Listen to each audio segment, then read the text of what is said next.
guys, I got to check out the new Galaxy Note 20 and the Galaxy Note 20 Ultra courtesy of Samsung Middle East. And here's a quick hands-on of both devices. Historically, the Note lineup has always been Samsung's chance to refine and improve upon the S lineup, and the Note 20 series is a chance for them to do that. Besides the S Pen, Samsung has improved the camera issues and designed the phone to link up better with Windows PCs.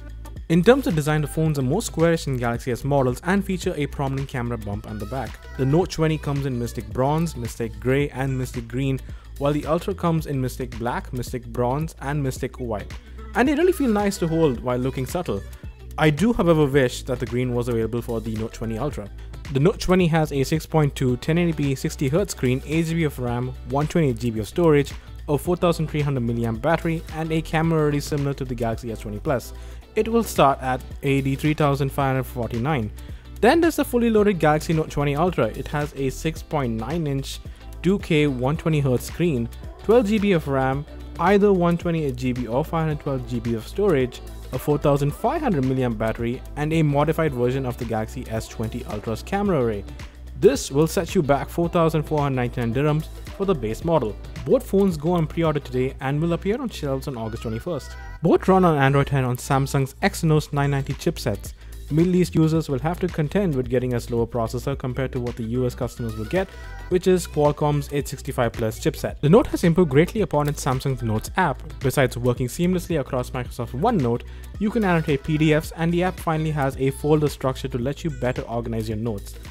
It will also let you record voice notes in tandem with the moment you wrote something, so you can play back the audio when you press a certain note to recall what was said. The S Pen's latency is also much lower, with the Note 20 Ultra getting better responsiveness.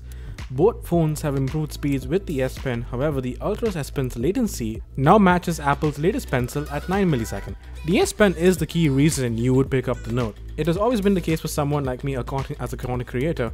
It's the one thing that differentiates the Note from other big phones today as screen real estate gets bigger. The fact that no other phone manufacturer has put so much effort into the stylus that fits into a phone, that's a testament to Samsung engineering prowess. Samsung have also updated several air gestures that you can check out with the S Pen. When it comes to DeX, you no longer need a cable to connect to a smart TV or a display. DeX moves a bit into screencasting and presentations from its original pitch of turning your phone into a PC. DeX now works with Metacast, Qualcomm's popular streaming system, to stream from your phone in a PC-like mode to TVs.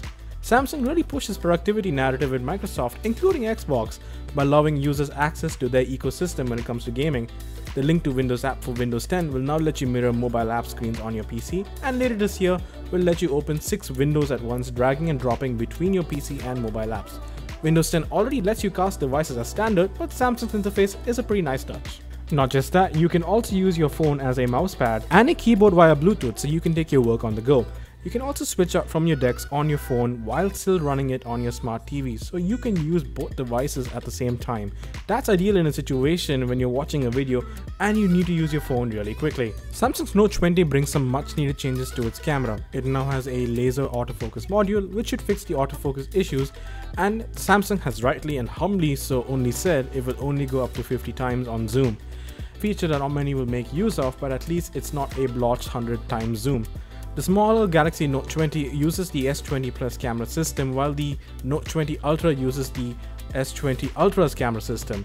What's probably going to draw content creators to the Samsung Note 20 and the Note 20 Ultra is that Samsung has positioned the Note 20 Ultra specifically for video shooting more than still photography. The camera has 8K and 21:9 ratio, recording at 24 frames per second, and its Pro Video mode lets you do a bunch of audio tricks with the phone's 3 mics.